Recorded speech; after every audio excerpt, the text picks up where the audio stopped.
So the first night of your Sunday show is the day that we are going to be raising the banner at Foxborough from the Patriots from the Super Bowl. I don't know if you remember this, that the Patriots won the Super Bowl last year. I wasn't familiar. I was going to say no spoilers. And that's the first night that your Sunday show is going to air. So my first question for you is, are the Patriots capable of pulling off back-to-back Super Bowls? No. Currently, you're in so much trouble because you know you're in New York City. Look at these buildings. This is not the TD Garden. This is the other garden. So I have to root for New York. So Giants or Jets, but we both know. We both know the Jets. The Jets aren't gonna happen. I've known Tom for so many years now. Have you? Yeah, I did a movie with Giselle, and she was in Taxi. She played the villain in Taxi. So I've known her for years. Taxi too? No, after you see the box office numbers, you'll see why. I was kidding, I know that. Okay, yeah, thanks. So Tom Brady's only a couple years older than you. Or a couple years younger than you. He's 42. Oh, that's interesting. Wow, you thought he was older. Wow, it's such a compliment. Backwards. And you can't cut that out. cut that You too. can't cut that out. We can do that? You can't cut that out. You think Tom Brady looks older than me? I love you, Tom. This is I my didn't favorite. say that. No, it doesn't matter. This exists in the world. You said it. Okay, so yes. He follows famously a very strict diet. No nightshades. What are nightshades? No tomatoes. Stuff like that. I assume you follow. You're also successful in your field. You follow a very similar diet. I look like if Tom Brady, if his diet was SpaghettiOs and Bud Light for 4 years straight. That's it. This is what Tom Brady would look like. Same physique. And he would be divorced and he wouldn't be on the Patriots. So he'd be working at a Dunkin' Donuts right now, watching this interview. Things can change. Yes, absolutely. So everyone who I mentioned this interview to said, "Oh my gosh, that's great. He's from Boston." Yeah. I get it all the time. I love it. So why is that? Why does everyone think you're from Boston? As a New York guy, do they think you're from Boston? I did a character on Saturday Night Live that was the Boston teenager that Tina Fey and Rachel Dratch wrote, and where I would yell "Noma!" and I'd say "You are" and all stuff like that, and it was really fun. And then we'd make out. We'd make out, and then we do. And then I did a movie called Fever Pitch. I remember Fever Pitch. And it was because of me that the Red Sox won the World Series that year. Yeah, and reversed the curse. I'd like you to come back and film another movie because we need some help right now. No, you don't at all. You kept after that movie, you just made 3 other sequels. That's the way the world works now. You see, oh, this one makes us money. Let's keep going. That's great. Yeah, we'll just. Before me, you know what I do have? I got to say, I have From the Green Monster, because I was friends with the security guards there, and so great. I hung out. I loved them so much. Everyone was so great to me there. But from Fenway Park, from the back, from the scoreboard, they said, "What's your favorite number? We'll give you your favorite number." I said 19. The guy was like, 19? Who the heck picks 19? No one's gonna score 19 runs in a baseball game. So he was searching around, and he finally found the 19 thing. He's like, all right, then he signed it and gave it to me. Yeah. And on the back, because it's a scoreboard, is 18. And in the last time they won the World Series. Look at you. Oh, man, I got some memorabilia. I mean, what?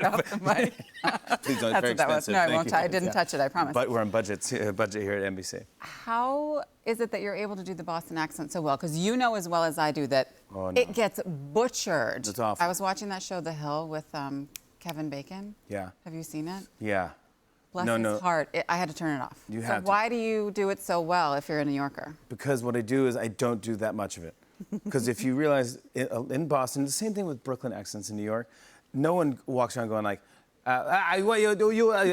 it's all crazy. It's fake, crazy voices. Where no one really in Boston is going like, you are, that's how you are. It's like, no, that's a caricature. Like, no one in Brooklyn's going like, hey, you like pizza? Hey, get out of my, hey, what's this cab? I'm walking here. What are you doing? It's like, what generation are you from, man? No one in Boston really even, a lot of people in Boston don't talk like that. So what I do is I would do my normal voice. And then when my character was drunk or excited, he'd go into the Boston voice, which kind of happens to me if I have a few. I'll get my New York accent gets really revved up. Yeah, so I stay away from it. And the Farrelly brothers really, Peter Farrelly, who won an Oscar. Heard of him? Yeah, Oscar-directed acting, no big deal. Of course. Don't, it's expensive. No, yeah, that's true. Sorry, I dented it. You owe me money. I'm suing you. But anyways, he told me, he's like, yeah, no, you're good with what you're doing. I like the way that character is. Yeah. Yeah, so I don't do too much, and you got to respect it. No, but I got to be honest. I mean, there was so many great things that happened while we were there filming Fever Pitch. We had to rewrite the ending, but it was like, and people, the fans hated me when I first got there. Like, you suck, yeah. Jimmy. Sounds like us. Yeah, like, you Yankee fan, get out of here. Yeah. And that was, this nice lady, and so I got to know her. Very deep voice, that would be the first game, And we were very respectful. Me and Drew Barrymore, we'd go in there, we'd do our scene, then we'd leave, and then we didn't want to do anything during the games and stuff like that. We did like during inning breaks and stuff. And then third game, like, you suck, Jimmy. And then fourth game, like, Jimmy, this is my husband, Paul. This is like, And then I became friends with everybody. Pals. Yeah, there were buzz. But the best thing that came out of that is I married the producer from that film. That's my wife. And we have 2 little babies now. I didn't know that she produced that. Yeah, she produced, Fever Pitch. So that's where I met her on the set.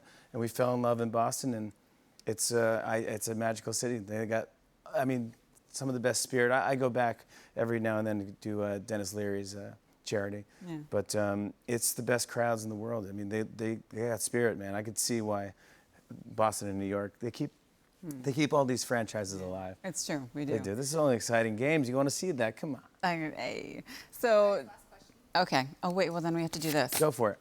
Rapid fire. Rapid fire. Go for it. I'm very good at this. What's the SNL skit or character you're most associated with? Probably Cowbell. I was laughing in Cowbell. Definitely. Celeb you get confused for the most often? The guy from How I Met Your Mother, or Jimmy Kimmel. One of the 2. Ted Mosby, that guy. Ted, yeah. I could see that. Yeah. Poor man's Jimmy Fallon. Favorite guest on your show? I can't say that. The Queen, Queen Elizabeth. Okay. The guest who's made you laugh the hardest? Queen Elizabeth. Really? She's very funny. Most uncomfortable guest you've ever had? Queen Elizabeth was on. You're just making stuff up. No, rapid fire. Best impression you've never done on TV? Oh, that's why she was upset, Queen Elizabeth. It was awkward. I couldn't even do it. Hello! I was doing Julia Child. Well, not to her. I was doing Julia Child. I was doing Mrs. Doubtfire impressions in front of the Queen. That was awful. What was I doing? What was I thinking? Best piece of advice you've ever gotten? Be yourself. That's the real thing, yeah. Just be yourself. That's all you can do. Is just be yourself, don't change, and then you have nothing you're not lying about anything. Totally agree. Last thing, really quickly, tell the people in Boston what to look forward to Sunday nights. To camera 1 or this one? Just what to look forward to Sunday nights after the news in Boston. You have me to end the night and continue your celebration when the Patriots win Sunday night. So continue the party and watch Jimmy Fallon and The Tonight Show. I love you. Come on.